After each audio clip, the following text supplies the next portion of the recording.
Il y a la passion qui rentre en jeu et la passion, elle fait que j'ai envie d'être très, très, très efficace.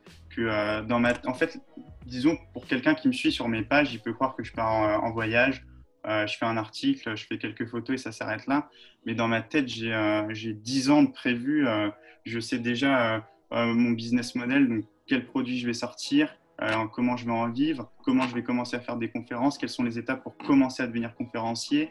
À côté de ça, je pourrais être salarié. Voilà, disons, j'ai déjà un plan précis et du coup, chaque mois, j'ai des deadlines dans ma tête.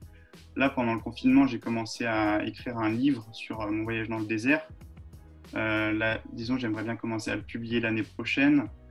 J'aimerais bien commencer à faire un documentaire. Donc, je me suis mis dans une formation en fait, j'ai demandé à l'EM Lyon de rejoindre le double diplôme avec l'école W, qui est une école de journalisme à Paris. Et on doit faire un projet de fin d'année. Et en fait, j'ai proposé de faire la création de mon premier docu.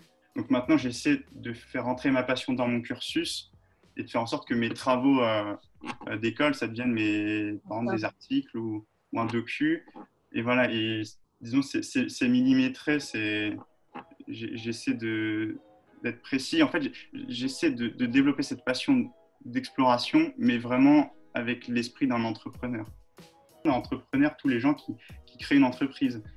Donc voilà, déjà, faut comprendre ça. Tout type d'entreprise peut être créé.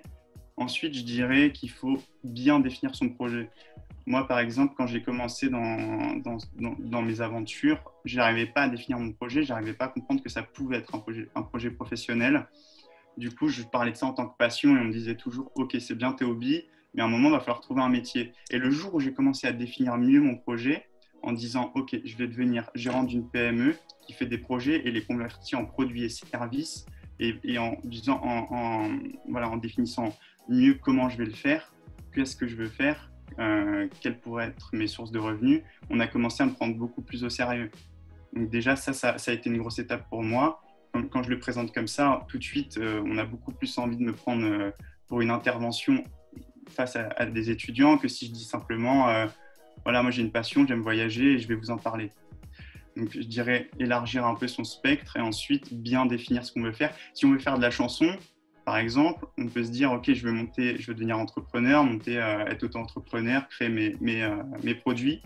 Ensuite, comment je vais les vendre, sous quelle forme juridique je peux me mettre. Et tout de suite, en définissant, ça devient de plus en plus précis, on sait de plus en plus clairement qui on doit rencontrer, qu'est-ce qu'on doit faire. Et voilà, et moi aujourd'hui, en définissant, OK, je vais être explorateur, mais je peux vendre des photos, je peux vendre des livres, je peux vendre des films, qu'est-ce que je veux faire là-dedans? Et ben, en comprenant ça, je vais comprendre, OK, il faut que j'aille à tel salon, il faut que je développe telle compétence, il faut que je cible tel client.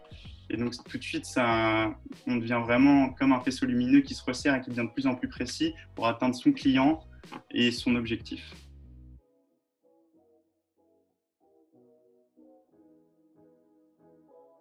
Ce que je remarque souvent chez les adultes, c'est qu'il y a une sorte de schéma de vie préétabli. Disons, il faut un travail, il faut par exemple, avoir un mi-temps, c'est considéré être comme à moitié au chômage. Il faut une famille, il faut une maison, il faut un monospace, il faut un chien. Aujourd'hui, les jeunes, ils ont beaucoup plus cette notion au-delà de quel métier je veux, ils se disent aussi quel lifestyle je veux. Est-ce que je suis prêt à avoir moins d'argent, du coup travailler un peu moins, ou je suis prêt à faire une concession sur ça, du coup me libérer du temps et développer plus ma passion. Donc voilà, je pense qu'il faut remettre en question déjà son mode de vie. Peut-être qu'on n'a pas besoin de tant d'argent, peut-être qu'on n'a pas besoin du monospace, peut-être qu'on peut essayer de trouver un mi-temps, on gagnera moins, mais on aura du temps pour notre passion. Voilà. Ensuite, je pense que faut. Alors, c'est dur de donner des conseils à des gens beaucoup plus âgés que moi. Je pense que je n'ai pas l'expérience pour, mais je dirais être curieux. Être curieux, aller faire des choses qu'on ne fait pas d'habitude.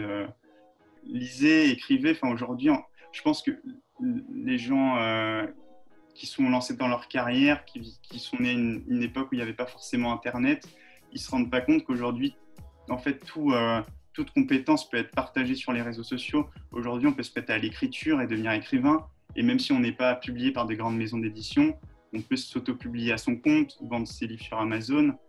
On peut facilement partager ses photos, développer une communauté. Donc, je leur dirais, voilà, devenez curieux, essayez de vous ouvrir à des hobbies, par exemple, que vous ne pratiquiez pas avant ou dans lesquels vous pensez ne pas avoir de talent, et n'hésitez pas à les partager.